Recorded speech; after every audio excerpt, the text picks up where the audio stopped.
The gods of mischief may not exist in real life, but I promise you, we are the closest you will get. Welcome to Infinity Rewatch. My name is Andrew Fantasia. What's up, everybody? My name is Ryan J. Whitehead, and you know what? We're demigods of mischief. That's what we. That makes us sound even cooler. Like, right? If we just say gods, it feels like we're high on ourselves. Like we're just bragging too much. It's too much of a flex. But demigods feels like we're just like, hey, you want to mess with us? We're being modest, you know. Yeah. But definitely, speaking of mischief, we got a lot of content dropped from Marvel. I mean, you know, we got a new Echo trailer. You know, Loki. We missed our podcast for episode 4, so it's gonna be 4 and 5 put together. And then on top of that, we got the Marvels coming out next week. We're just gonna feeling the hits left, right, and center. Marvel is going to place us over their knee and smack our bottoms, but in a good way for the next few months. And we missed it because of me. It's my fault. I was in a show all last week, which Ryan and Isabella were kind enough to come watch. You guys came and watched me sing and dance and be a bald Renaissance man for a day. It was great. It was great seeing you as Renaissance man. I feel like you really did the research when it came to the shoe polishing and the teeth picking. That's not something you naturally have, but you did it, man. You made us believe it. That's how they did it back then. They just put their feet up on a big wooden box and went to town. You know what? I don't even know if I told you when I saw you after the show, but do you know who else came to see the show on the first day? Who? Alexei Dolgansky. No way. Yeah. Oh my God. Our buddy from college and his lovely new wife, who I've never met until that day. What? Yeah. Oh, well, good for Alexei. That man is he is just so full of culture. That man, like he presents himself as just like, you know, just an average Joe. But when you get to talking to him, the depth that man has, like, oh my God, like I can't even begin to tell you. He's so quiet, but yet so knowledgeable. And he like one day, I'll never forget this. We were sitting together and he's just like, do you want to see a magic trick, man? Like you just wouldn't expect him to know it, but he does. He knows like this magic trick, and it was really good. And I was mind blown by it. Wonderful. He is every wise mentor from pop culture rolled into one human being. And he was like that in college. So imagine when he becomes a legit old man. Like he's going to be Uncle Iroh and Yoda and Merlin rolled into one person. That's exactly it. That actually captures them really well. Like another thing too is like he'll sit at the piano and you're just sitting to yourself like, oh man, I wonder what he's going to do. And he just plays this beautiful like Beethoven, like as if he's been doing it all his life. It's so good. He's you're right. He is the mentor figure in every story. Like your Merlins, your Gandalfs, your Obi-Wan Kenobis, like just Uncle Iroh. It's just all rolled into one. That's so accurate. I can't wait till he's an old man. I'm just going to go and follow him around and ask him for advice. He'll probably tell me we have to destroy the ring or something. But it was an honor to support you for your show, man. It was wonderful show. Definitely, you didn't sell it as well. Like, we were not expecting what we got, and it was amazing every step of the way. Yeah, I love surprising the audience in a good way. Beautiful. And speaking of surprising the audience, this guy's like my part is so small. It's not, and he's literally the second half. Like he drives the story of the second half of the play. So. It's true. I gave them all their money to do their show. So, but speaking of surprising your audience, guess who did that? A guy by the name of Kevin. Because Kevin's like, hey, you know that Echo show we haven't talked about in like 20 years? Here's the trailer. And man, what a trailer. What a trailer. At first, it was funny, too, because it was so quiet. I'm like, oh, man, I was like having a hard time hearing this. And I like, oh, and then all of a sudden it gets loud. And oh, man. And our boy, this trailer doesn't even hold back. It's like not even like, oh, this is Echo story. It's like, no, let's drop in Kingpin like right out of the gate and just like laying down a beating on a poor hot dog vendor. Well, that hot dog vendor was being a jerk. Yeah. So he had it coming. But man, every time I see Kingpin, my boy Vinny D, every time it's just like, I'm so happy and so grateful. And at the same time, there's an extra tentacle coming out of my back like Doc Ock reaching through the screen saying, please fight Spider-Man. Please fight Spider-Man. Like, just get those two in a room together. But we're getting closer. We're getting closer to that being a thing. And I'm so glad he's going to be a big part of this show. I wouldn't be surprised if they do some cool stuff with the audio on the show, though. I mean, in the trailer, they did it really well. I mean, Buffy had that great episode that everyone loves where it's all quiet the whole time because nobody can speak, right? So I wonder if they'll do something like that, have like a big episode of the show where just nobody speaks. I have not gotten that far in Buffy right now. I'm on season 3 of my rewatch of Buffy, and I'll tell you, season 3 is not off to a good start. It's quite all over the place. Don't worry, buddy. You're in good hands. Yeah. That's one of the best seasons. That's the mayor. That's the one with the mayor, right? Yes, that's correct. The mayor's amazing. Well, I will tell you though, the first half is really bizarrely written, but I think they finally got back into it because they brought back the Wishmaster woman again, and then the evil Willow comes out. But anyway, that's the story for another time. But it's starting to get better now after a weird story arc at the beginning with Zach and Willow trying to hook up again, and it just seems so forced and oddly written. But now it's all resolved and everything's going the way it should. Well, that's good. I don't remember this Zach guy, but I'm sure he didn't stick around much longer. No, Zach. He's the best friend, right? Did I not get his name right? Xander. Oh, Xander. Okay. Okay. Yeah. Xander's all over the place romantically on that show. Yeah, but it feels like in the second season they really nailed his character. Third season though is just weird. I don't know how else to describe it. They did. I feel like whoever they had as the original showrunner as a writer, that person left, and then this new writer is just all over the place. But anyway, that's not the point. The point is, let's talk about this Echo trailer for a minute. So first of all, this story is based on a famous comic that actually involves Daredevil, which is a really interesting premise, right? Just Echo with their being deaf, and then we have Daredevil who's blind, right? So this whole angle of them battling is actually quite interesting, and it's a pretty interesting story. So it's based on also the comic where she shoots Kingpin. And what you think he's dead, but then literally a few pages later, you realize the bullet ricochets and it just nicks his eye, but he's not. It's his eye is still there, is fine, but it just missed him. So, but Big Will is back and better than ever. Got a little eye patch on him, but this is also Marvel's first 18 rated show. For what I'm imagining is gratuitous violence, gratuitous violence and full frontal Kingpin nudity. That's full frontal white suit nudity. He's only wearing the jacket and nothing else. Yeah, but it's there's a lot. There is some blink and you miss it moments. That being Daredevil is in the trailer. Yeah, you mentioned when I texted you said you caught it, and I never went back and paused it, but I don't know if you could tell what color suit is he wearing. Is he in yellow? It looks like he's wearing the red, but because of the way the lighting is, the lighting looks like it's a darker room, so he could still be wearing his mustard colored outfit. But I don't know how long that outfit's going to last, because Daredevil did say in She-Hulk that he had a few costumes. So and because she made fun of him for his choice, I feel like they could easily just fix it, and I think he could be wearing his classic red outfit, which would be awesome.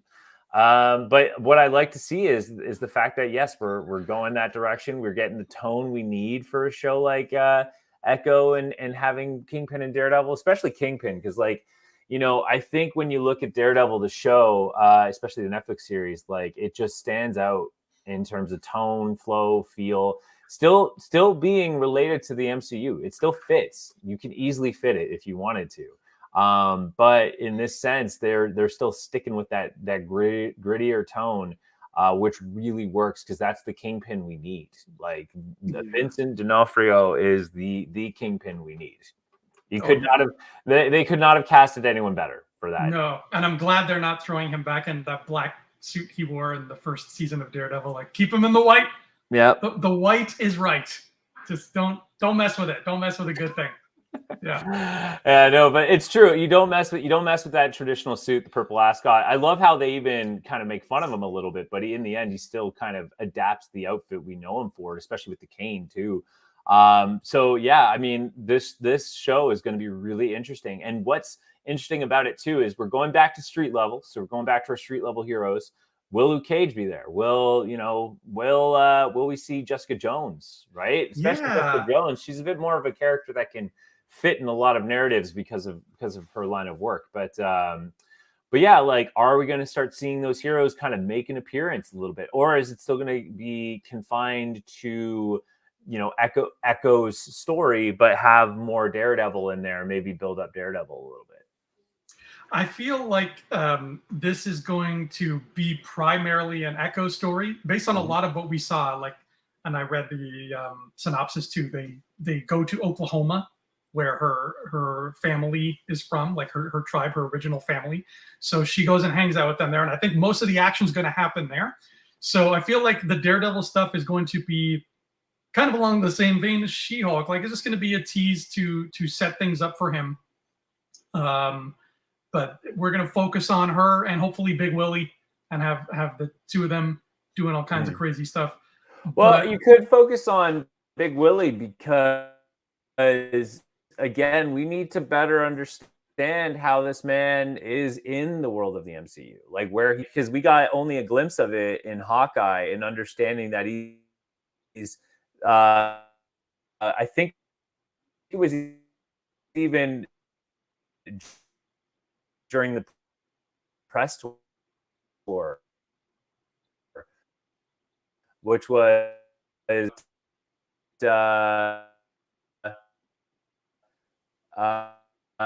was.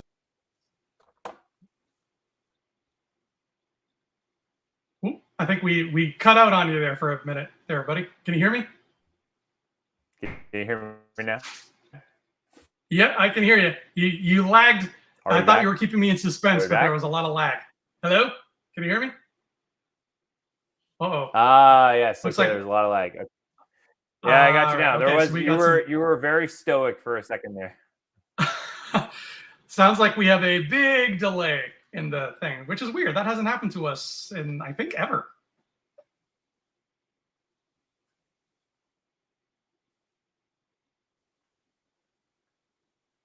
Are you back again? Uh-oh. Hello? Oh, well. Hello, hello?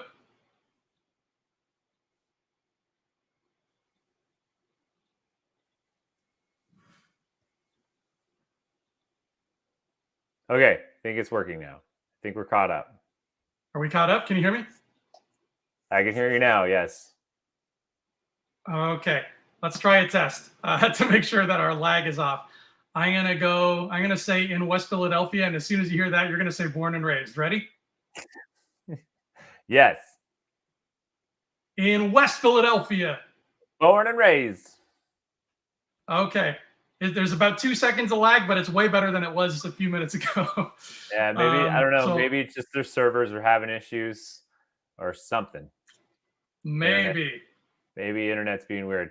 But anyways, I was saying during a Hawkeye press tour is that they confirmed that Kingpin was trying to rebuild his empire after the big snap. That was kind of where they left off. So Echo could be a good opportunity to kind of get behind their story of how he rebuilt his empire, especially with Echo and the what do you call it? Echo and the sweatsuit gang. Tracksuit Mafia. Tracksuit Mafia. There we go. Yeah, that's right. And like, that's a good point. When we meet him in Hawkeye already knows who this guy is. He's already notorious. It's already like, oh man. So there's no origin story for him in the MCU. So maybe this will talk about, that rebuilding process of, the snap is over and now I have the Kingpin of it all. And I have to tame my expectations because this is Echo's show, right? This is Echo's show and I need to be excited for her. But it's just hard when my boy is right there front and center. But I was so happy to see him in that trailer.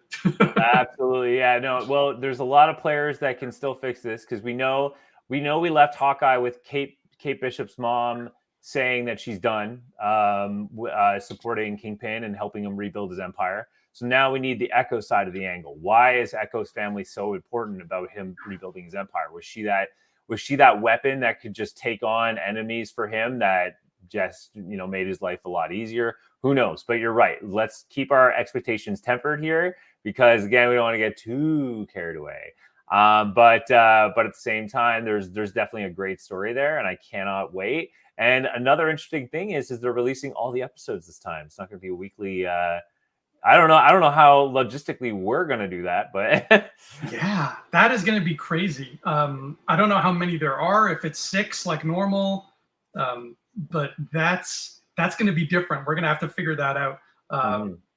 But yeah, exciting. Very exciting. That's coming in January, early January, in fact. I think like the 10th. So it's not that far off at all. This was a year, 2023 was a year where we had a good amount of projects. I think we have, 3 movies and 3 shows is a great amount of stuff for one year.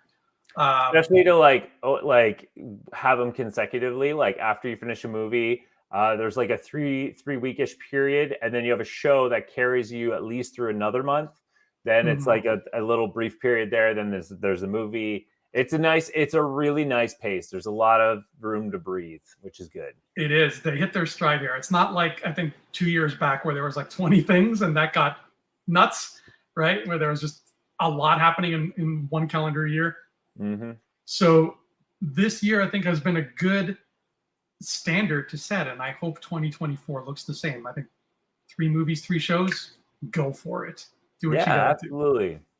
Pace it out. Yeah. So that's the Echo trailer. We'll talk more about that if we get more footage and more news and whatnot. But we have 2 episodes of Loki to cover, Mr. Ryan. And man, this show is so cool. That cliffhanger at the end of episode 4. Apparently, everybody who saw press screenings of the show only got those 4 first episodes. So the press has been hanging on that fade to white, everything is over cliffhanger for a longo time. Yeah, absolutely. So, well, this episode 4 was interesting because all the players were in place. You know what I mean? They were all at the TVA, every single one. And this includes Mr. Victor Timely. And that's the real critical part of the story, which is interesting. Because once this character is discovered, it's like, okay, this guy's going to shape how Kang's going to form. You know what I mean? Like, he's such a crucial element. And so what was weird to me about this episode, and I don't mean weird in an awkward way, I mean weird as in there's something more going on here, is that it seemed like he wanted to be there, like as if he was supposed to be there. He was acting like something, like he wanted to be in certain places, and he wanted to he wanted to kind of let things play out a certain way, but because he seemed oddly calm, but I don't know. It's just there was something there, and that's that. I don't know if that's like really carefully planned, depending on how things go. But there's Victor Timely was acting very bizarre, not like bizarre than the usual, I would say. Yeah, maybe we can. I don't know if that's something that we would chalk up to just Jonathan Majors and how eccentric he has made this dude. Because I am unsettled every time he's on screen, just because I know what kind of threat Kang is going to be at the end of the day. So it's hard for me to trust Victor, even though Victor seems like a nice dude, right? It's hard for me to look at him because I know, like, ooh, there's a movie called The Kang Dynasty coming. This isn't good, right? The movie's not called The Avengers. Kang is everybody's friend. So I agree. Like, I'm unsettled by his presence. And I feel like even just his presence at the TVA in and of itself creates a paradox because of Ouroboros. Because he read the book that Ouroboros wrote, and that shaped his life. But Ouroboros never would have written the book if Victor hadn't given it to him after. So we've got a time paradox on our hands, and throughout that whole episode, I was thinking, like, do one of these guys have to die? Like, they have to, because otherwise they cancel each other out. And I'm no quantum physicist, Ryan, yet, but I feel like you need to break that never-ending circle in order for time to heal? Question mark? ... Well, I mean, when did you become an expert in quantum mechanics? You know, and that's the part where you said last night. But like last night, it's truth. Actually, there is something interesting. I don't know if I mentioned this on the show yet, but I went back to watch some scenes of Quantum Mania just to get a feel for like what's going on in the Kang world here, and just kind of figure it out. And what's interesting is, although the end credit sequence, you see Ramatut and all that, they say Scarlet Centurion and Immortus being like, hey, you know, he's dead, right? And they say he's dead. And they also say, oh, you know, like they were kind of like, they're kind of like, he was the most, like he was the, not the best, but he was one of the best of them. Mm-hmm. And it's like, oh, I'm surprised, you know, they got him, right? Like I want to do it, right? But what's interesting is in the early scenes with Kang and Janet, Janet sees the vision of him being the conqueror. And this is what I find is interesting. I noticed that in Loki, he never refers to himself as Kang. He refers to himself as he who remains, right? Before he got executed. Right. In Quantumania, she goes, who's Kang? And he goes, who I'm supposed to be, or yeah, something like who I want to be, or no, yeah, who I need to be. That's what he says. He doesn't say he is Kang the Conqueror. He said he needs to be the Conqueror. And so this is what I find that's interesting, is the labels of the character are not straightforward. Even Victor Timely is not Kang the Conqueror. He is Victor Timely. So I don't know if Kang is so incredibly like genius that he has planted so many seeds for someone to end up becoming him. You know what I mean? Like, that's the thing. Like, I think like because that's the thing. If you're truly a conqueror, you're not someone who just kicks down the door. You're someone who, you know, is always 4 steps ahead of everybody. And if this guy's the master of time, then clearly all you need to do is just make sure things play the right way, right? And like know people that well, because then you truly become a conqueror. So that's what I find is very interesting. And then why Victor Timely is acting so weird on this particular episode. Now, I know when we get to the end, we'll talk about that a little bit, but there's definitely like, there were some bizarre scenes in this, and Obi seems to be very obsessed with him as a fan, like just like, oh, I love your work, you inspire me, blah blah blah. And he has the same thing. And they did talk about the snake biting the tail, which is Ouroboros. Like that's Ouroboros even mentioned his play on his own name. Yeah. And it's supposed to be the whole reference of the beginning is the end, but the end is the beginning. So thus the circle. But yeah, so I kind of feel like what's interesting here is there's a couple of repeated patterns that are playing out in sort of beats. And that is that you got Loki, who is trying to reestablish the TVA, but not have people have a script. Everyone should be able to be allowed to live the way they want to live. So he needs to fix the thing so everyone can live the way they want to live, and he can find his own little nice slice of control and paradise. But what's interesting is that he was so disgusted with Sylvie, him and Sylvie were so disgusted by the idea that everything was scripted. Everything was scripted. But now if you were a conqueror and you were beaten by Ant-Man in a sense, then the clever thing here is you'd obviously have a backup plan that the things need to play out a certain way. Maybe he knew he wasn't going to get out of that, like the quantum realm that he was stuck in.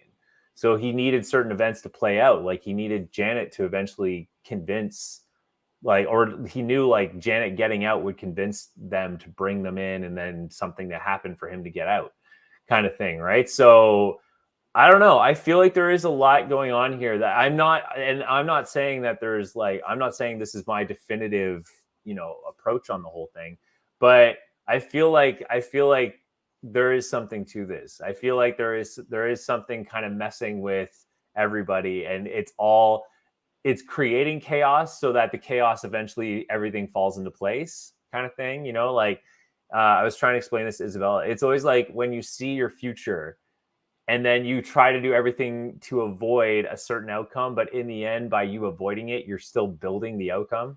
Yeah, this whole self-fulfilling prophecy thing. Yeah. And the seed planting of it all, it rings true to what we've seen here. I don't want to jump around too much, but we kind of have to make sense of all this, because as far as I can tell, at the very close to the end of episode 4, we have that moment where Sylvie is in the elevator and Loki appears, but then Loki also appears again behind him.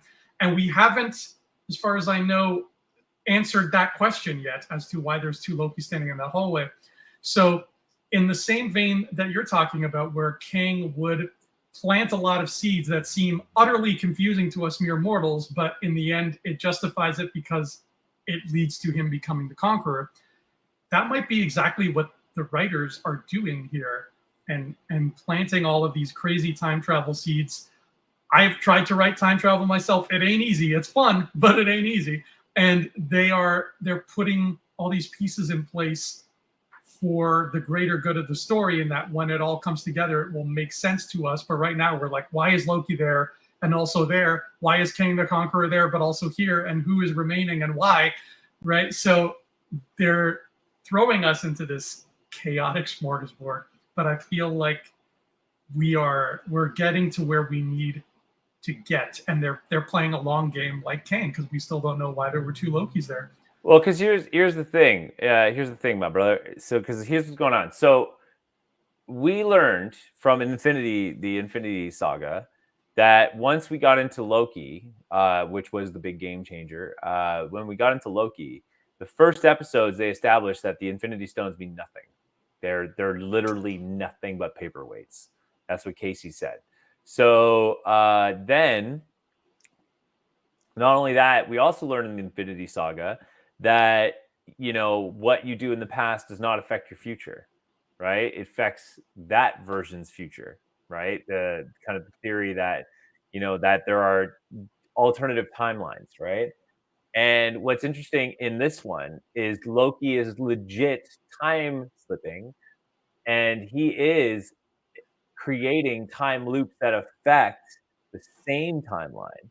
So already 2 rules that were created over an Infinity Saga were now broken in 1 season of Loki, or 2 seasons of Loki. Yeah. And the more rules they break, the more chaos they're going to create. Right. So I don't envy the people charting this path in the story room. I tell you that. I do envy them, but I don't envy them. And I'm thinking of moments, because you said about how Victor has been making you uneasy. And there was a moment that I remembered afterwards, and I think this might be one of the things you're talking about. When he makes the hot chocolate for the guard, I felt like all my alarms were going off in my head. I was like, don't drink that. Don't drink that. He did something to it. Something's wrong. Did you feel the same way? Absolutely. That was actually, if someone were to ask me what specific scene really made you think that way, that's the scene. He seemed oddly compelled to go check out this like cocoa machine or whatever. And even Mobius was weird about it. He's like normally I thought the scene was going to play out that he was just genuinely interested in this cocoa machine because he's never seen one, which is weird because he's an inventor. But the idea that still he wanted to go see it so badly, but even Mobius was like, it's not the problem right now. Like the problem right now is the loom, the time loom. Yeah. And he's like still wanted to be there. But what's weird about it is the end. Is like if he wanted to be there for the cocoa machine, and clearly something happened to the guy, then why did he go to the time door and go try to fix the loom? Yeah. So was that just our suspicion playing tricks on us? because I mean, the people making the show, they know that we know who this character is. So our initial instinct is not to trust him, and they know that. So maybe they're just playing with our fears, right? Keeping us on edge.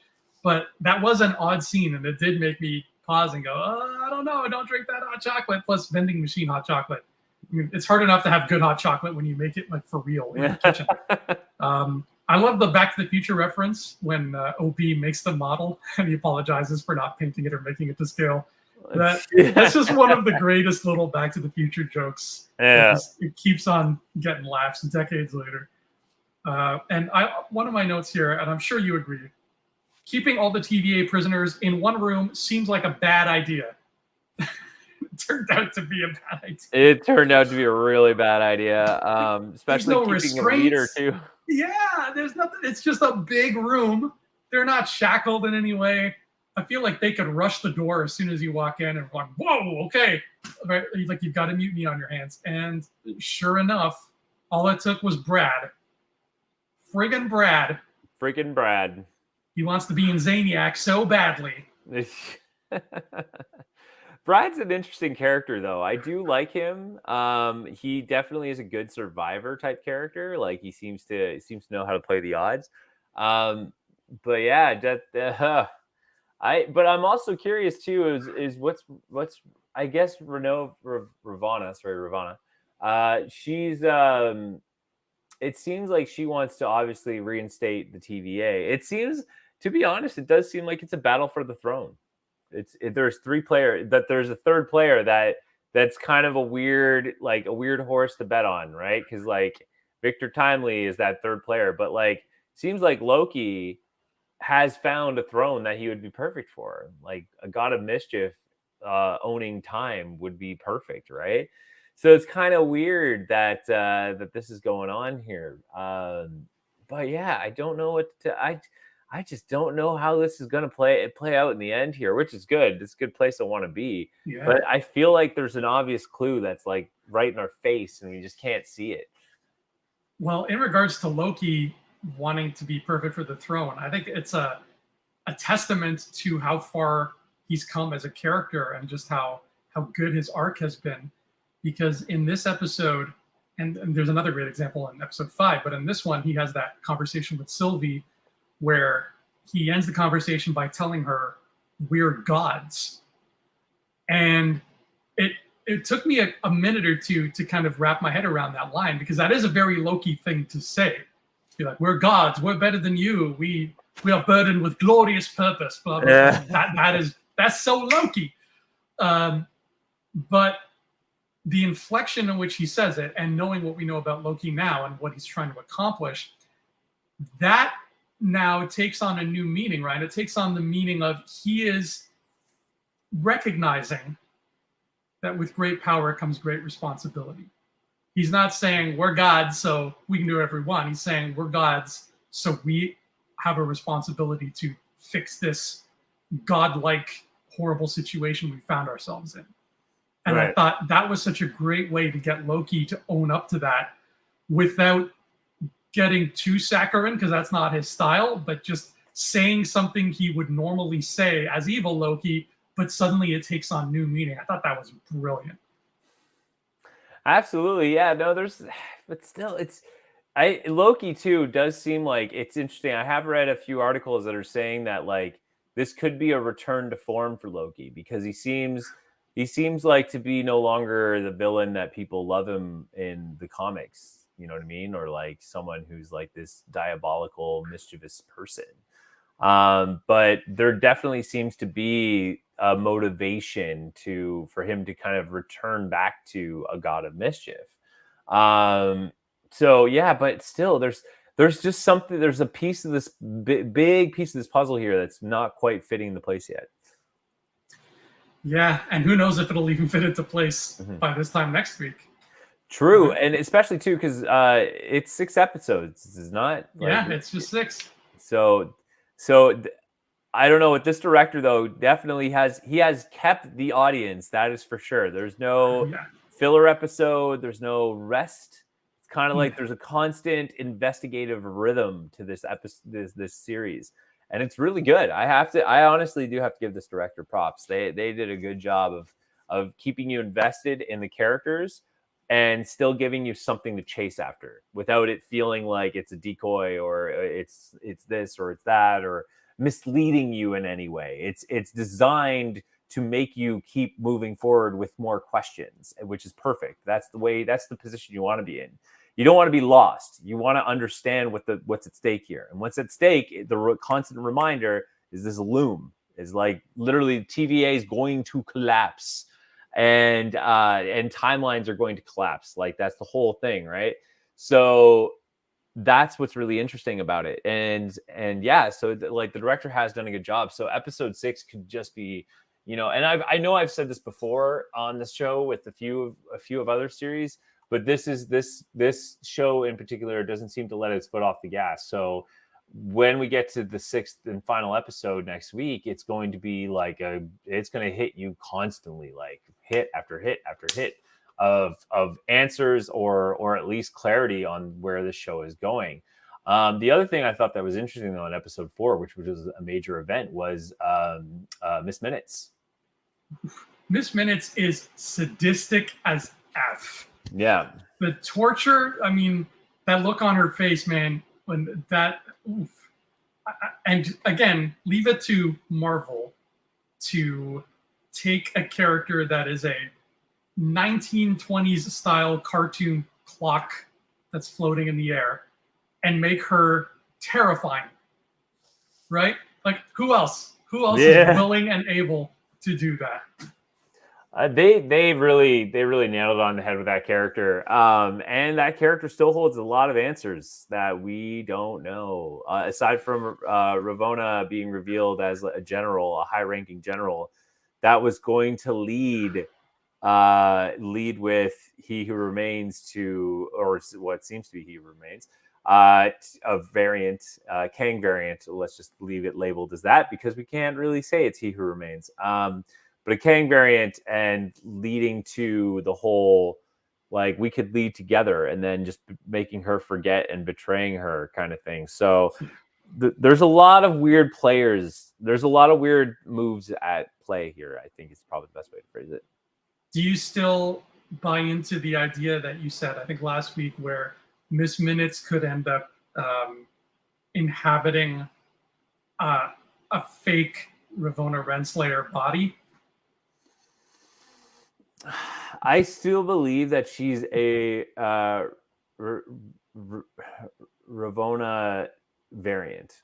I think she is. I think she's constructed to be, because if time kind of plays in this linear sense of, like, I wouldn't say linear, that's a terrible way of saying it, but if time plays the way it does, that like certain people are, destined to be together kind of thing, then one variant probably loved her enough and lost her that created, like, maybe Kang the Conqueror, the one we technically could have yet to see, or the Kang we saw, maybe loved and lost her, and in order to protect his position as well as him, as well as him finding a version or creating a version of her to just in case something goes wrong, that he can, be resurrected kind of thing. Makes sense to me that you would create Miss Minutes in your love's interest, right? Like the way you saw how he loved her. So I don't know if she's going to be inhabiting a body, but I think she's going to do what Kang is. I honestly think she's trying to do what Kang's trying to do, which is, like essentially she wanted to create a certain Kang, but obviously her programming is odd because like she wanted to be loved by Kang and rule side by side with him as opposed to Ravonna. So I find it weird there. And then when she didn't get it, she realized that she had to get Ravonna on her side and get her to leading. So there seems to be some sort of shaping of the throne that Miss Minutes was supposed to play at, and it didn't work out. And which I find is really fascinating to me. That's a really interesting tidbit. And then with all of this happening, the whole mission goes awry because Victor's like, I'll go do this thing and put on the suit. And then His skin melts away. We see that happening firsthand, and it's horrific. And then everything collapses and fades to white, like the end of season 5 of Lost. And can you imagine if Feige was just like, "That's the end of the MCU," right there? He just cuts it off. No, that would not work. That would not work at all. Because if you just left it at that, oh my god, the amount of fans would be so upset. That would be the nail in the MCU coffin right there. Like any past attempt after that would be like, why should I even care? That would be a great prank, though. Like if this show aired in April or whatever, or late March, he could have been, as an April Fool's joke, been like, "Yeah, guys, that's the end of the MCU. They lost the balloon collapse." Now, this whole thing that Loki is doing, this whole time travel thing, I assume there are no stories in the comics. Like, for example, the Infinity Gauntlet, hardcore comic fans knew where that was going. They know he's going to get all the stones, he's going to snap, he's going to do his thing.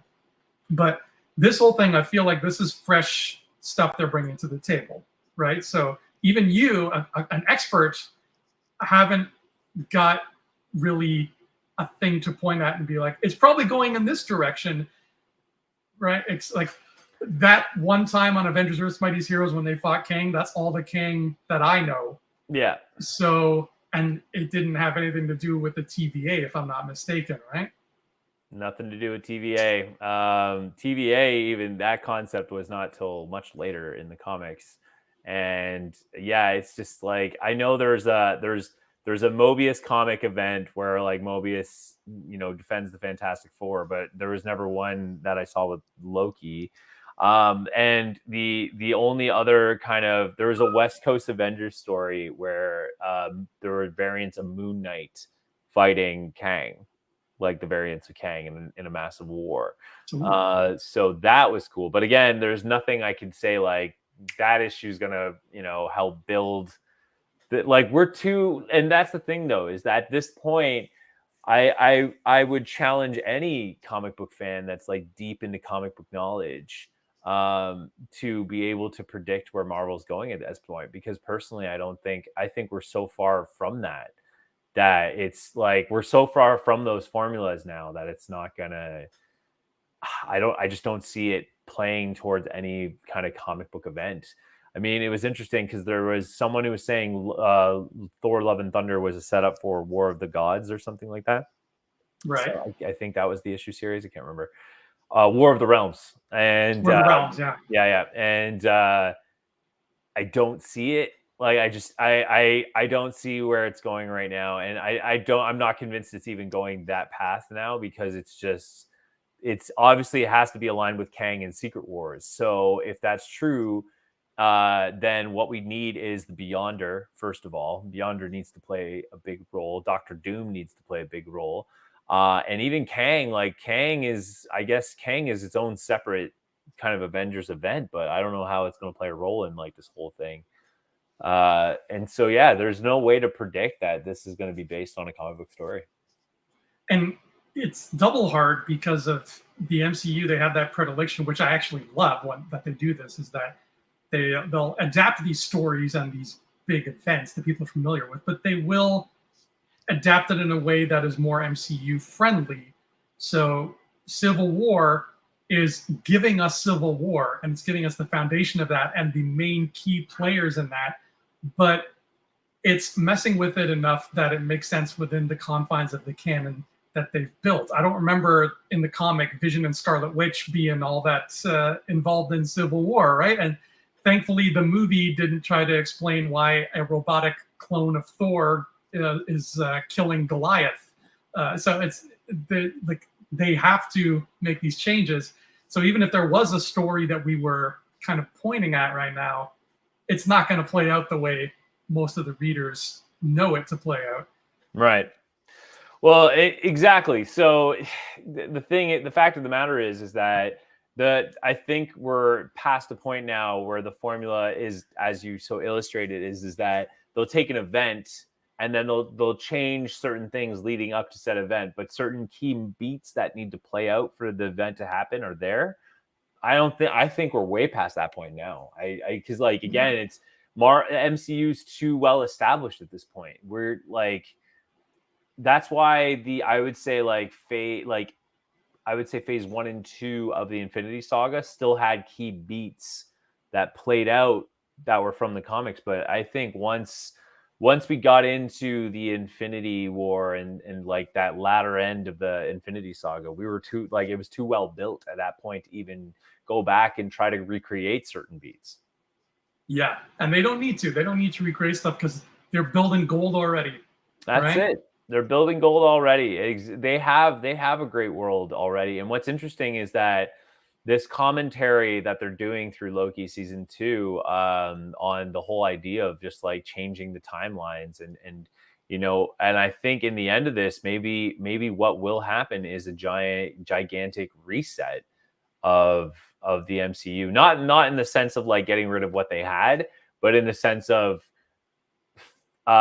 focusing what they're doing. You know what I mean? Like now being like, okay, yeah, there's so many variants and blah blah blah. It's like, no, after this TVA thing gets sorted out, it's like we have this timeline now, and there are only so many branches, right? Like, yeah. So like to me, like I think even if you take a step back from the MCU for a minute and look at kind of other sci-fi projects and stuff like that, a lot of sci-fi projects, in fact, are all doing the whole alternate timeline thing. And in order to get out of that and get it and prevent exhaustion from it is to change it up. And I think with Loki here, I think we're with Kang Dynasty as well. I think that, eventually it's just going to be like, okay, this whole alternate timeline thing, yes, it exists, but not anymore. Like in terms of like, it did exist, but here's what's happened is, yes. They fixed the time loom, but nothing's the same.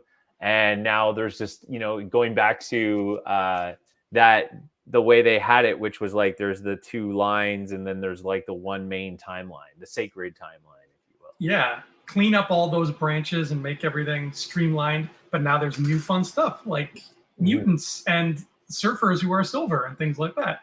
Exactly. And going into episode 5 of this show, with episode 4 of having Victor Timely explode into spaghetti. Yes, we leave off where he has exploded into spaghetti. Ravonna Renslayer has been pruned, so she's effectively dead.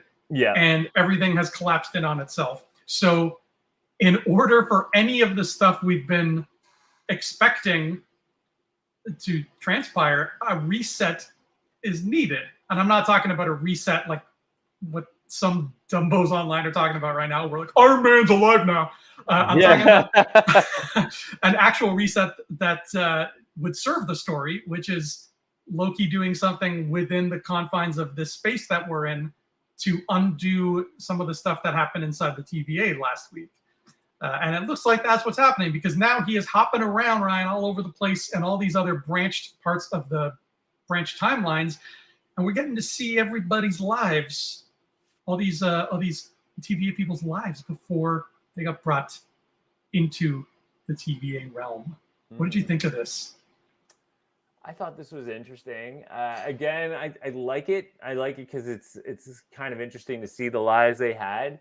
Mobius is by far the most bizarre. So selling his jet skis, man. Selling them jet skis. Casey, I thought was hilarious because they kind of pulled what they did with Loki in season 1 with the mystery of D.B. Cooper. And then they had the mystery of these Alcatraz prisoners. And I thought that was really clever. That was really funny to see. I like Obi's character, though. I think Obi's the most fascinating one. Well, I have never felt so seen by Marvel as I did when Obi was trying to sneak his sci-fi book onto a bookstore shelf. Yeah. I was like, there's me. Representation of me. It's kind of timely after the whole writer's strike. Yeah, tell me about it. Oh man, so funny. So yeah, no, I really think Obi's character is kind of clever here because this time slipping thing he's doing is quite interesting. And I do like how Obi was saying, like, are you sure that it's like these are accidental? Because it seems like you're putting yourself in the right places to capture the time aura. And they do a good job actually of it's kind of, you know, harkening back to the kind of the Marvel science explanations, where it's like it may be obviously on the side of BS, but like they do it in such a convincing job where it's like, you know what, I believe that makes sense to me, right? And Yes. so that was really cool. Hunter B-15, I think it was. She was a doctor. And then we also, so Casey was Alcatraz. Who else are we missing? We got Mobius. Sylvie was at her McDonald's again. Sylvie was at her McDonald's again. I think that was it. That's everybody. That's and Obi is writing books. Yeah, Obi's writing books. But it's kind of neat. So it's and it's a nice play also on Back to the Future, in the sense that Obi, you know, being in the TVA and like this massive inventor and like writing the handbook, you know, you revert him to before he, like, whatever he was just a sci-fi writer who can see it all, kind of thing, which is really neat. So yeah, but it was kind of interesting. But Mobius is a weird character. Mobius has got these two kids he seems to be very, very much caring for.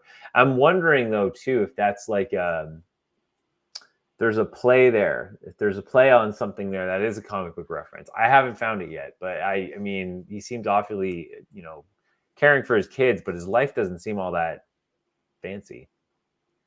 No, and I was trying to, I forgot, I should have written them down. I was trying to see if the names of the kids were anything you might recognize. Yeah. But I didn't get a chance to figure that out. But I do like how this, again, it reminded me of Lost. I'm going to bring up Lost again. Just try and stop me. The idea of everybody's aura is going to be brought together to help recreate the time slipping. That almost verbatim happened in the 5th season of Lost, I think, where they were trying to get back to the island. So to do that, Jack was trying to recreate the events of the flight by getting as many people as possible onto a Sydney from LA flight, right? And he's like, we got to get as many of you on here as possible. And even the guy who was going to originally fly the plane is now flying this plane, and he steps out and he sees all these people from the crash, and he's like, oh, this is not good. So they're really pulling from a lot of cool everything that involves time travel in some way. They're pulling from it. I like that. And the idea of getting the band back together is always a fun prospect. But this episode really, it felt like the same way that episode 5 did last season. It felt like the calm before the storm. It does, yes. So I'm very curious here, and especially too because, again, what they're hinting at, it seems like Loki now can time slip to a certain point.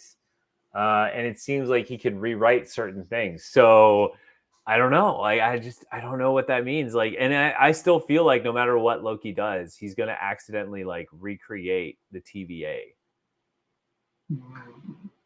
Right.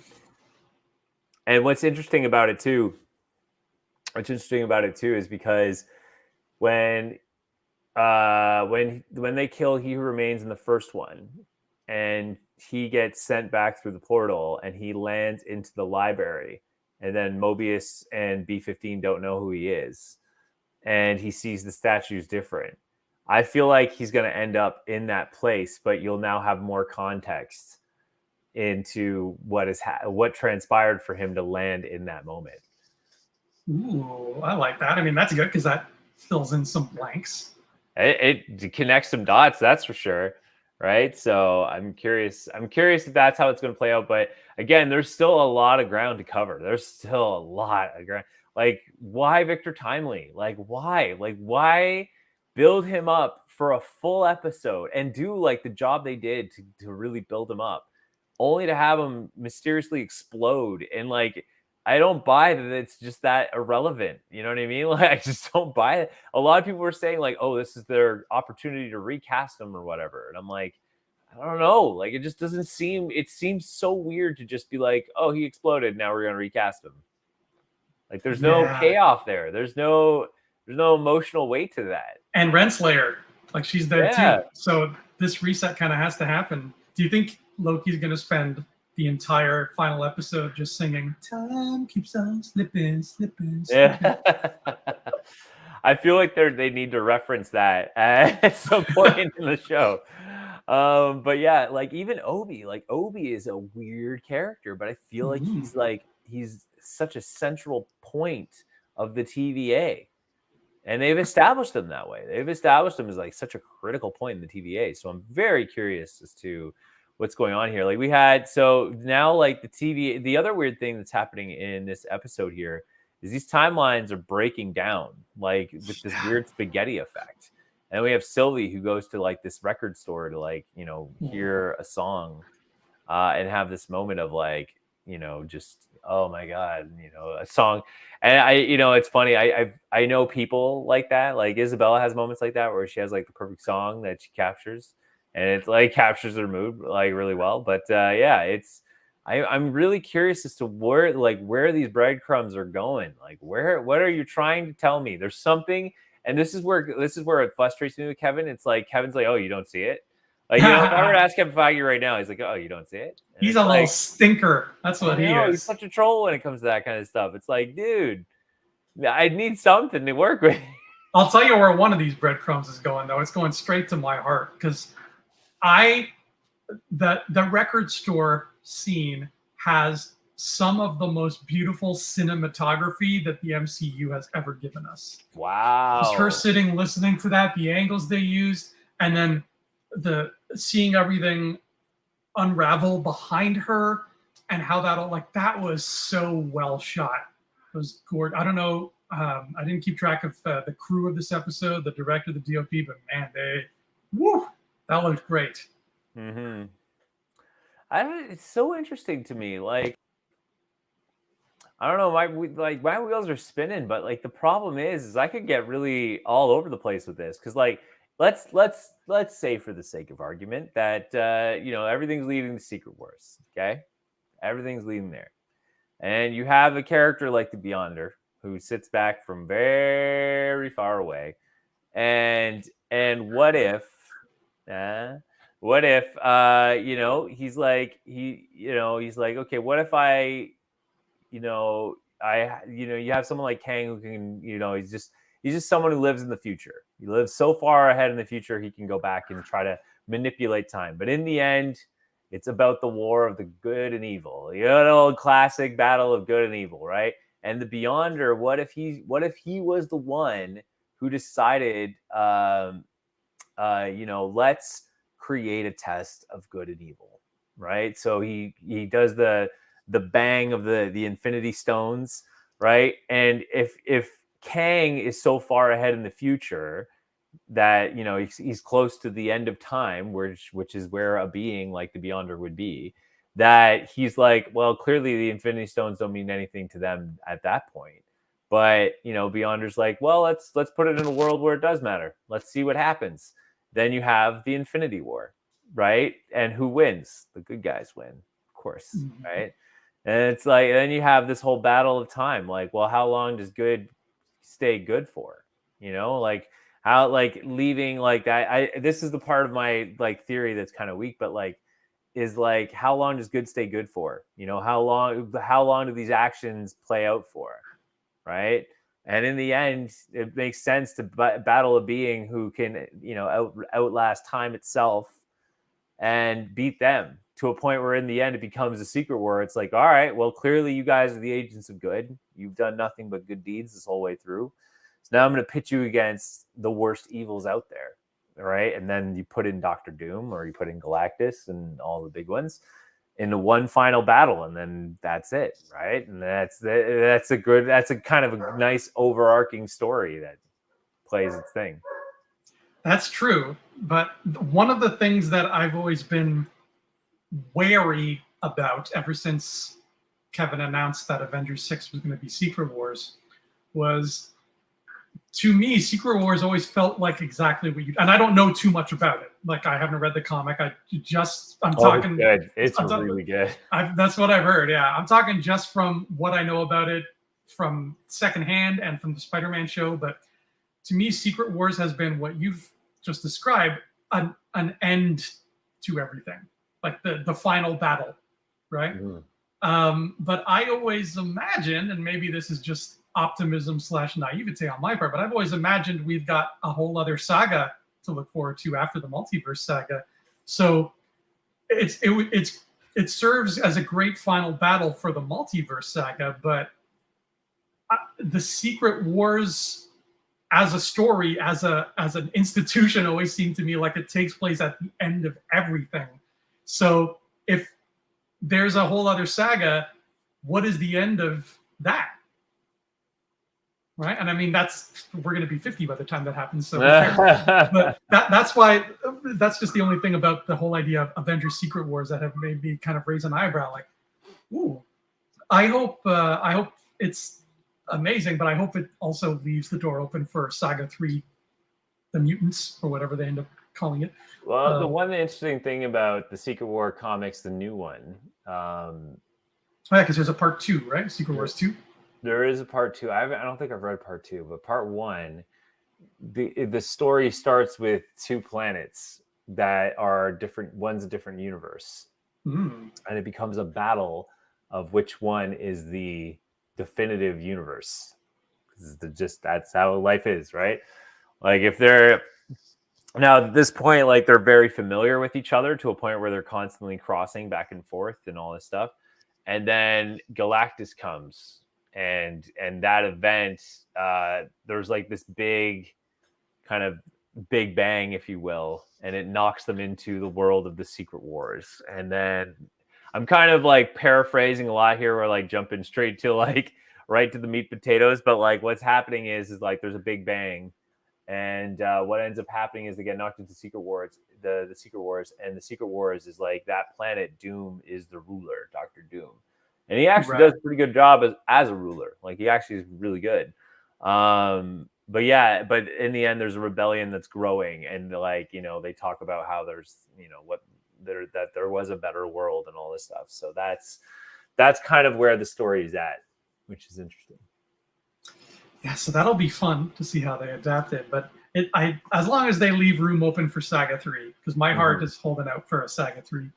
Yeah, I mean, I personally think as long as they maintain a good, healthy pace, and yes, you have some good showrunners, now leading their shows properly and creating an overarching tone that has continuity, then yeah, I'm all for it. Hopefully, yeah, they got their act together now. I hope. Loki says a thing about how he can rewrite the story. That's how he sort of leaves us off this week.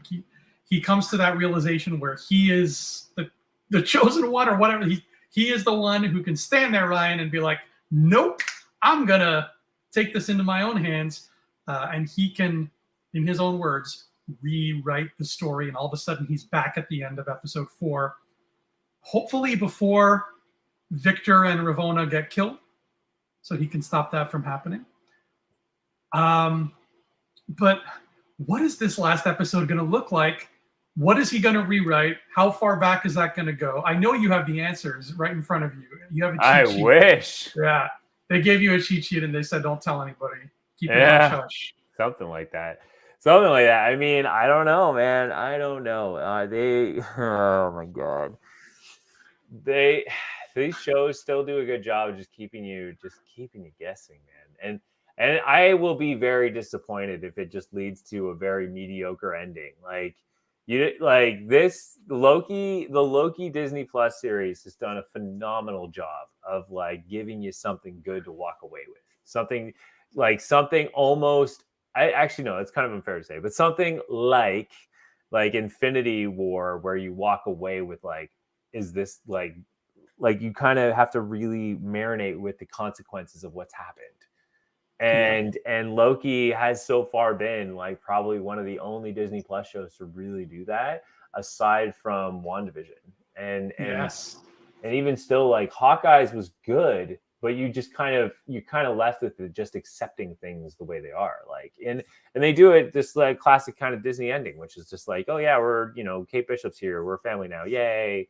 You want to be hot? You want a name? Here, take mine. Like that's pretty much all you're left with. There's no, and like the Kingpin, like they do leave you thinking like he's dead, but if you're a comic book nerd, you know how that story's going to play out. And why would they get rid of Kingpin, right? But Loki's ending is a lot like Infinity War / Endgame, where it's like you are left with something. Like in the first Loki, they did a great job, like oh shoot, what does that mean? You know what I mean? Like, Mm-hmm. but that's a good feeling. So I really hope this ending does that. I would even say like Werewolf by Night also has a really good ending that makes you go, okay, where is this going? Right? Like what is this character going to lead to? But the problem is that Elsa Bloodstone is like such a small character on the spectrum of things, where Man Thing's the real big one because he's a Nexus Guardian, which means he can travel between multiverses and stuff. So Right. that's interesting. That's an interesting player there as well. Well, one of the things that I love most about Phase 4, and depending who you ask, maybe a lot of people will say these are the things they hate the most about Phase 4. But one of the things I love the most is just how many films and shows have ended with that question you just asked, Ryan, with that question of what does this mean in the grand scheme of things? I feel like every one of them, maybe with the exception of Black Widow, because Black Widow ended a story. It was about putting a bow on Black Widow's story, even though we know, Taskmaster is still around and all that stuff. But pretty much everything else, like Shang-Chi gave us the thing like, what does this mean? What are these bracelets? What are they calling? What's the 10 rings? Eternals. What does this mean? Are the Eternals coming back? When? How? What's the deal with the guy in the water now? Where's Galactus? Right? So many of these projects have set things in motion in a very curious way, even if it's something as simple as Spider-Man's got a new suit. What's this going to mean now? What's going to happen? He's on his own. He's in full Spider-Man mode. And the vast majority of those consequences of those endings haven't been seen yet, with the exception of the ending of WandaVision, because now we know how Scarlet Witch ended up. Right? Yeah. So what I love about Phase 4 is all of those changing points, all of those little moments of just like, oh, Black Knight, he's got this sword now. Where's that going? What's Man Thing gonna do? The Council of Kangs being my favorite one. Like, let's see them, please. Right? So I love all of these breadcrumbs, and now I'm just Phase 5 and 6 should be about following through on those. Yeah. So I'm hoping, this is my hope for the finale, Ryan, and then you can tell us yours. I hope that the finale, if it wants to leave another breadcrumb, sure, but I hope it satisfies one of the ones that have already been left somewhere, because there's a lot of those dangling right now. What I'm going to be asking for is a lot, and I am well aware of that. Every character looks exactly like you and has your name and is played by you. Exactly. I'm that vain. What I'm asking for is a lot like a Memento. That's what I'm asking for, in the sense of there are a lot of unanswered questions, but this one will help give you a lot. Like the ending of this show will give you so much perspective. You'll have like to a point where it's like it's a murder. It's like a lot like a murder mystery.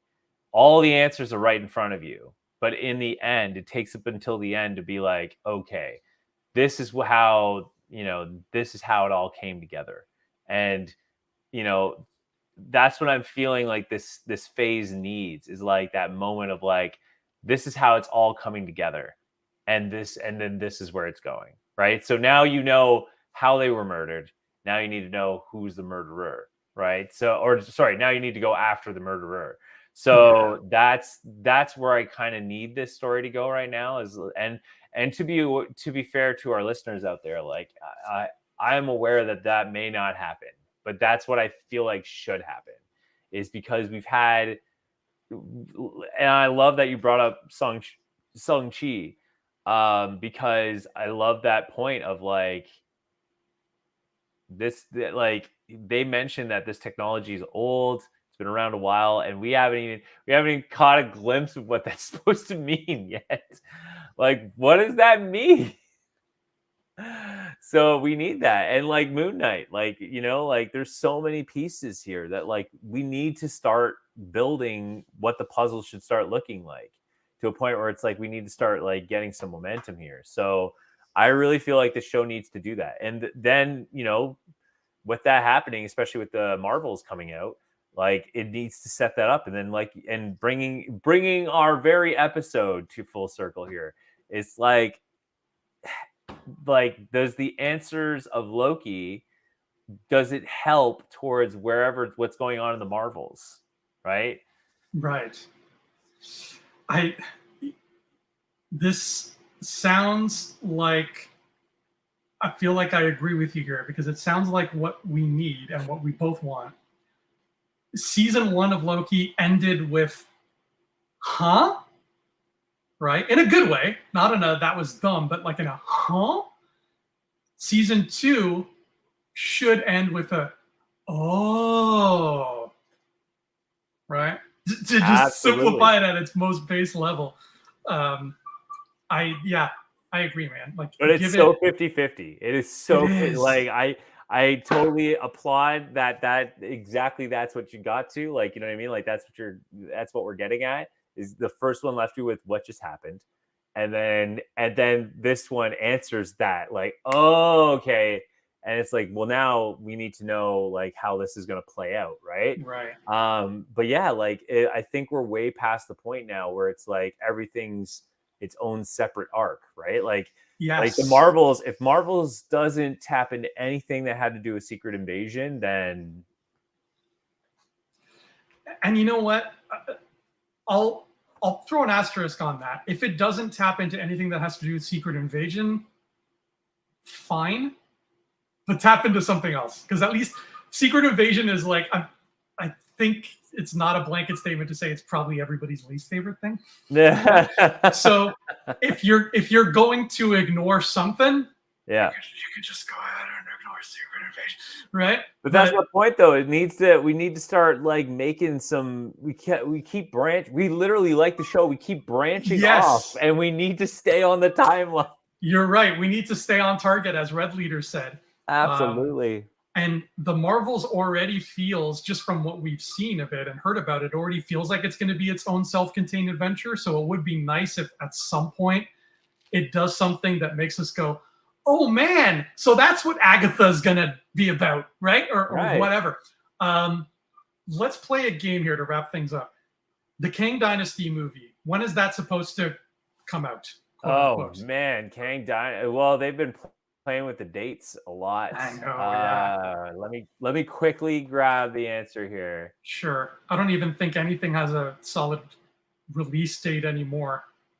Yeah, it was supposed. Okay, it's supposed to arrive on May 1st, 2026. That's the tentative release date right now, May 1st, 2026. That it was originally 2025. Okay. So we are, for now, for argument's sake, we're 2.5 years away from the Kang Dynasty. So it's far out enough to say the ending of this season of Loki is not going to be a direct arrow pointing at Kang Dynasty, right? We still have a ways to go to get there. Right. So the game we'll play is, what do you think, Ryan, if there's one MCU project that this finale is going to point at and say, that's the next step on this journey, is it a Loki season 3 or is it something else? And what would that be? Personally, I think it should be a Loki season 3 because, and the only reason is because it actually is building the phase. Like it's building the multiverse saga. It's actually like probably one of the, if not the foundations of the entire saga. And so I do think it should, because it needs to, if this is technically, if this season plays out as well as I think it will be the Empire Strikes Back of the multiverse saga, right? And to a point where, when we get down the road, then we got the Return of the Jedi, kind of moment coming. Mm-hmm. So that being said, that's why I think it needs to be. But if it isn't, what do I think would be the next logical step? Has to be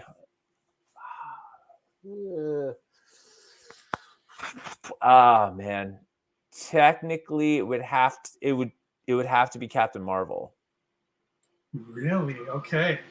It would have to be because the only reason why I think that is because technically she is so far out there that she's got to have answers. Something's got to be going on out there in order to make any sense of what's going on where, like, on planet Earth. It has Right. to, because the Eternals is the same story. Same story is that, they had the Eternals, out there, out in space. So if the answers aren't on Earth, despite Shang-Chi having the 10 rings, then it has to be Captain Marvel. She has to have seen something. She's got to run into a being of some kind. Something has to come from her story.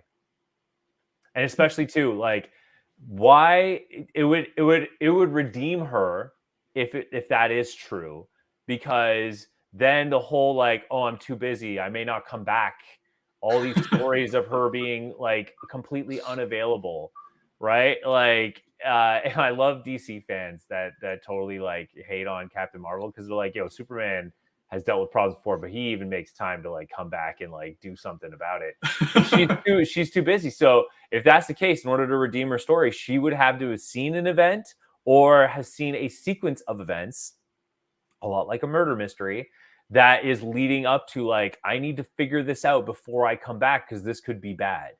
And that would make complete sense. That would literally fix a very what's the word I'm looking for? A very unrefined character.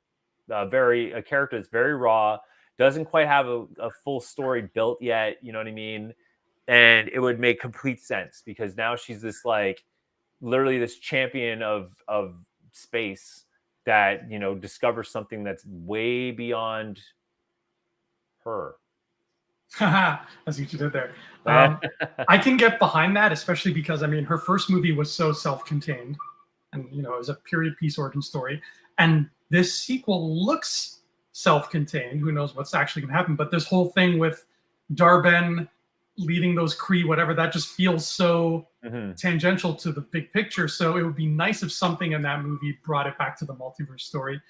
I didn't know which way my heart leaned when I asked you the question, but hearing you say Loki season 3 would be the best bet, I think I'm going to agree with you, but I'm going to put my own greedy fanboy caveat on that, Ryan. Do it. Sprinkle it in, bro. If this leads into Loki season 3, if that's the next step on this journey, cool. But the togetherness of the MCU has, let's face it, not played a huge factor in Loki, the show, so far.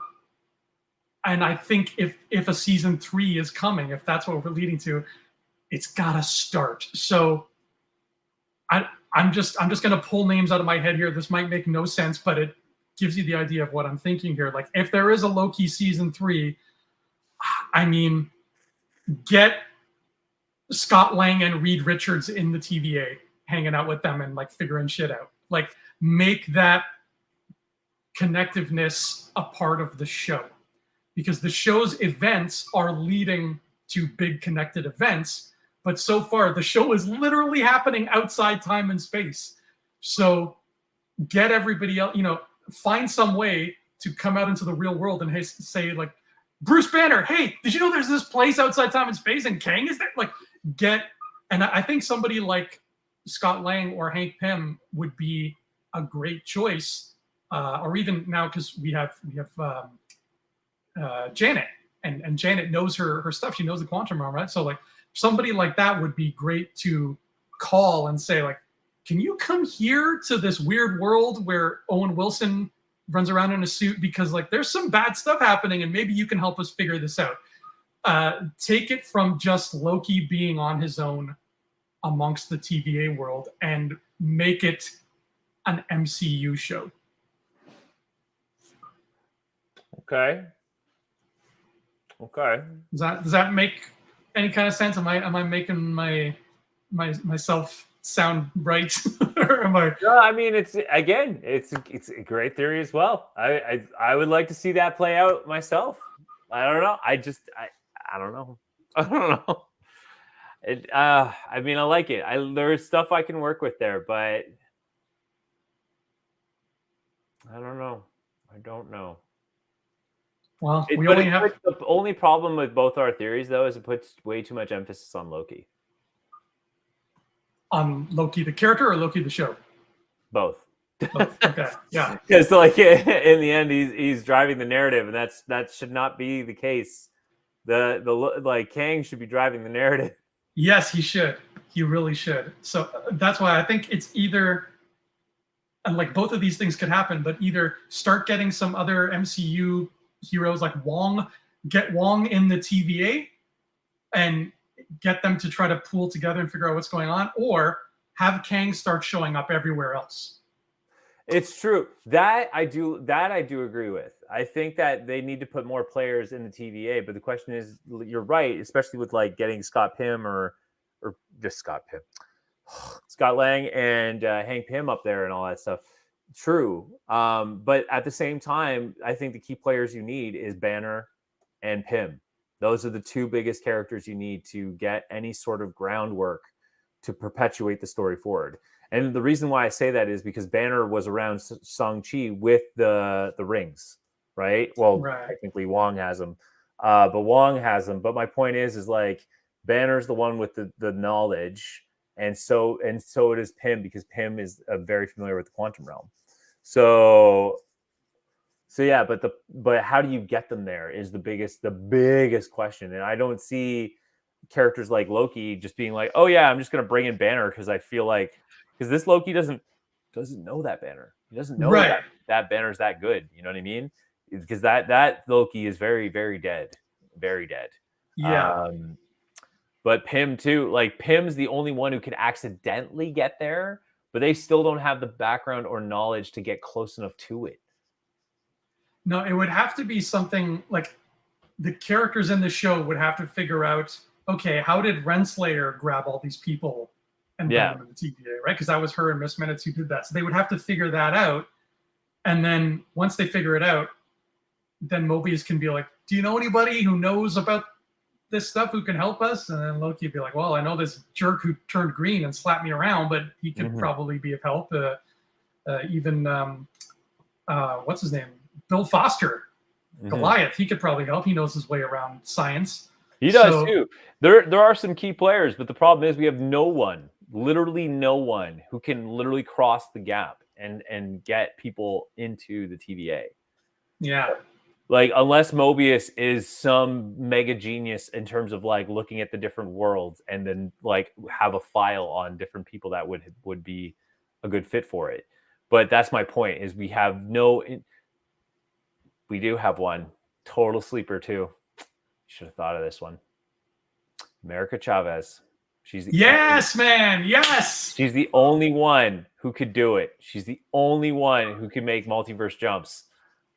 And we're about to go. We haven't seen her in like what, 2.5 years. Like, where is she? Again, that's another beautiful breadcrumb that it's like, okay, what does this mean? Now we have this girl who can do She these things. Literally at the end figured out how to do time jumps. Yes. Well, or not time jumps. She literally figured out how to do jumps. So she can do it, but now we need to motivate her to get them there. So I mean, the only way that makes sense.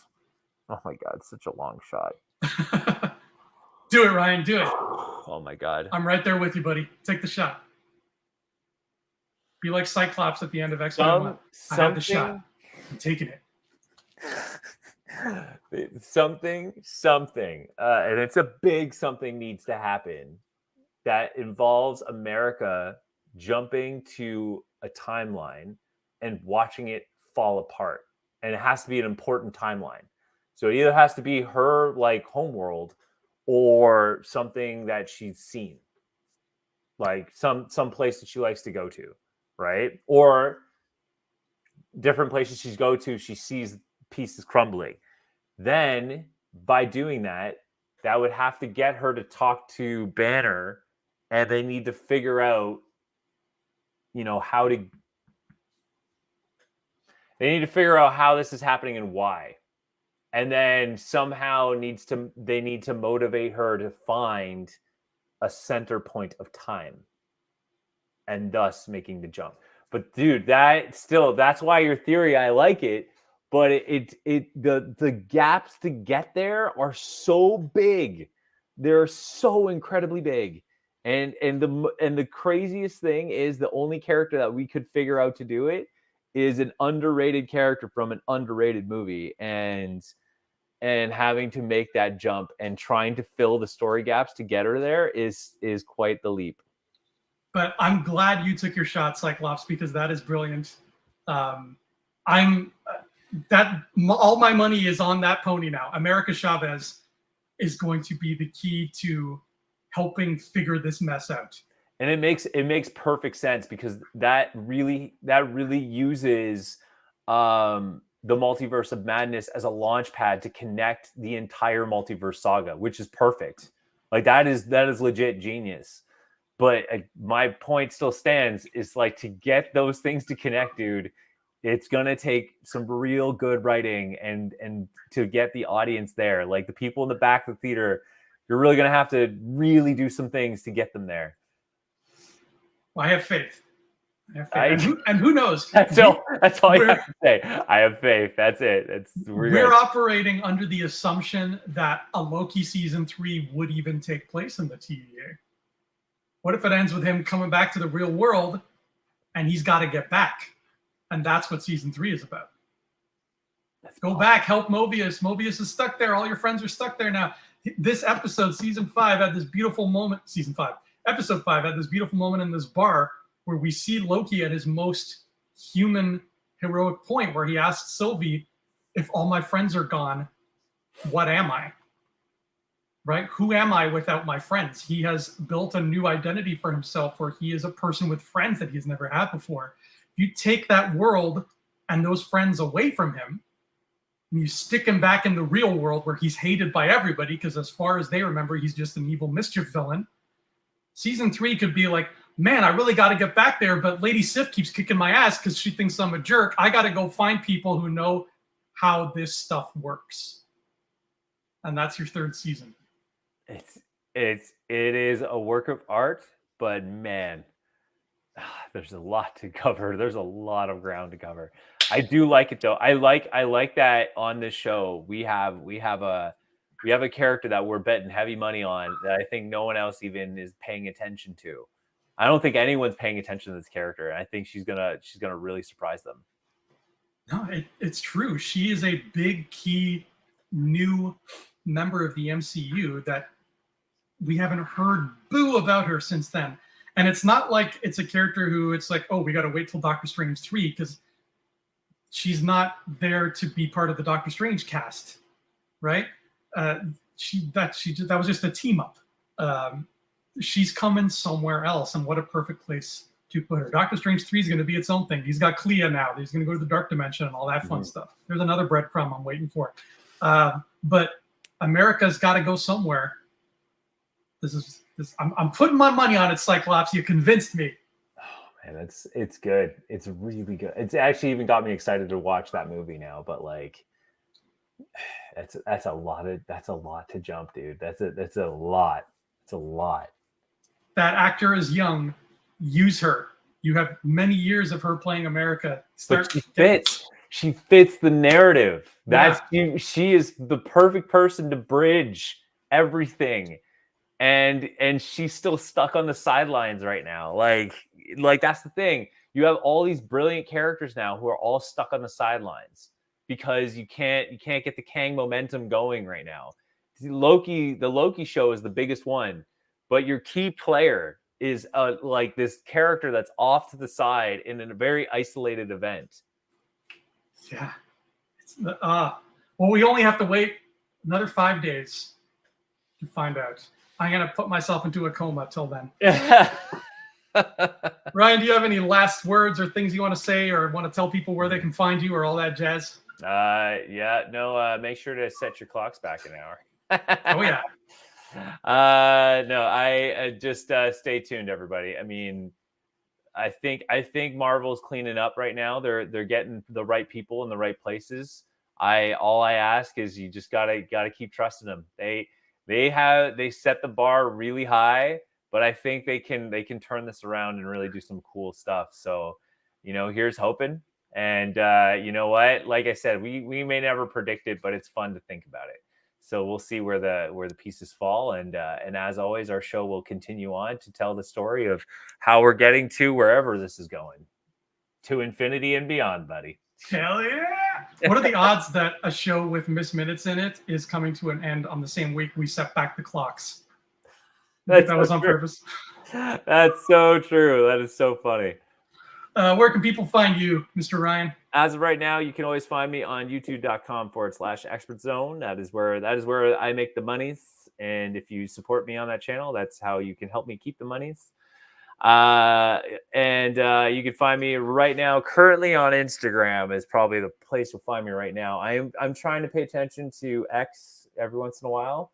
But yeah, right. It's just not, I don't know how much longer I'm going to be on that platform, but yeah, it's not looking good. No. But yeah, you can find me on Instagram at Ryan J. Whitehead. I heard when Marvel gets around to doing the negative zone, they're just going to film it in Twitter. Oh, wow. You're definitely on the bandwagon then. You can find me on the Negative Zone and on Instagram at Andrew_Fantasia or something. Yeah, it's my name somewhere. You'll see me. You can also find me on Amazon selling my books. We Were Wizards, my fantasy books. That's the first one. It's purple and it's got a big sapphire on it. What's the story with that sapphire? Well, it's in here. You got to read it and find out. You can also find me right now reading a book that's very topical, is MCU, The Reign of the Marvel Studios, which has been a wonderful, entertaining read, a great look behind the scenes. You learn a lot about these people making these movies, and not all of them are great. And it took a lot of maneuvering to get the not great people out of the way to do what you needed to do. Beautiful stuff in there, though. Very candid. I love it. But we have a week to go. You'll see us for the finale. You'll also see us for the Marvels. So stay tuned for all of those. Until then, everybody, please have a marvelous day.